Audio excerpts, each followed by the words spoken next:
জামুগুৰিহাটৰ শ্ৰী শ্ৰী বাবা নাগেশ্বৰ মন্দিৰত শশ ভক্ত প্ৰাণ ৰাইজৰ ভিৰ। জামুগুৰিহাটৰ নাহৰবাৰীৰ 15 নং ৰাষ্ট্ৰীয় ঘাইপথৰ দাঁতিত থকা শ্ৰী শ্ৰী বাবা নাগেশ্বৰ মন্দিৰত পবিত্ৰ শাওণ মাহৰ সোমবাৰৰ দিনটোত এইদৰে অগণন ভক্তৰ ভিৰ দেখা পোৱা গৈছে।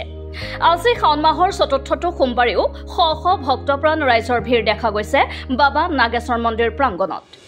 দূৰ দূৰণিৰ ভক্তসকলে জীয়াভৰালী নদীৰ পানী গংগাজল লৈ আহিছে মন্দিৰলৈ।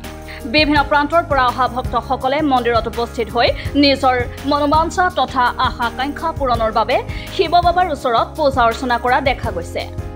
আমাৰ এই নাগেশ্বৰ মন্দিৰ 15 নং ৰাষ্ট্ৰীয় ঘাইপথৰ কাষতে আজি ধৰি প্ৰায় 25 বছৰমান হ'ল ইয়াত স্থাপন হোৱা আৰু বিভিন্ন জেগাৰ পৰা যাত্ৰী আহি আমাৰ শিৱ মন্দিৰত ইয়াত জল জীয়াভৰলীৰ পৰা জল আনি ইয়াত আমাৰ জল দিয়েহি আৰু লগতে মই বিভিন্ন যাত্ৰী আৰু গোটেই অসমবাসীক আমাৰ নাগেশ্বৰ মন্দিৰ পৰিচালনা কমিটিৰ তৰফৰ পৰা গোটেই নাগেশ্বৰ অসমবাসী ৰাইজক আমাৰ ইয়াৰ পৰা শুভেচ্ছাৰ লগতে আশীৰ্বাদো দিছে যে গোটেই বছৰটো কুশলে থাকক আৰু শাওণ মাহৰ যিটো পবিত্ৰ মাহ এই পবিত্ৰ মাহত বিভিন্ন প্ৰান্তত বিভিন্ন মন্দিৰত যি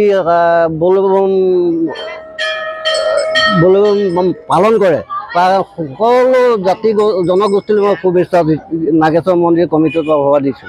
সমূহ ভক্তবৃন্দক আজি শাওণ মাহৰ চতুৰ্থটি সোমবাৰ, গতিকে সমূহ ভক্তগণ ইয়ালৈ আহিছে। সমূহ ভক্তগণক শুভেচ্ছা জনাইছোঁ যে একান্ত ভক্তিৰে তেওঁলোক আহি আমাৰ নাগেশ্বৰ মন্দিৰত উপস্থিত হৈছেহি। কোনোবাই জল আনি ইয়াত আমাৰ নাগেশ্বৰ মন্দিৰৰ শিৱলিংগত প্ৰদান কৰিছে আৰু বিভিন্ন প্ৰান্তৰ পৰা পুৱা প্ৰায় 3:30 মান বজাৰ পৰা ইয়াত ভক্তগণ একত্ৰিত হৈছে। বলবম পাৰ্টিসকল আহিছে, একত্ৰিত হৈছে। গতিকে এইটো এটা শুভ ক্ষণ আমাৰ অসমবাসী ৰাইজৰ বাবে।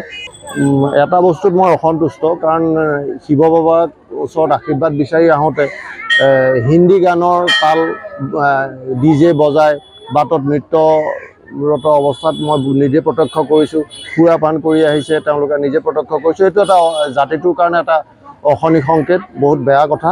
এইবিলাক ধৰ্মীয় অনুষ্ঠানলৈ আহোঁতে এই অভদ্ৰামী বুলিয়েই কৈছোঁ, শব্দটো শুনিবলৈ বেয়া হয় অভদ্ৰামী শব্দটো, কিন্তু অভদ্ৰামীটো আমি পচন্দ নকৰোঁ।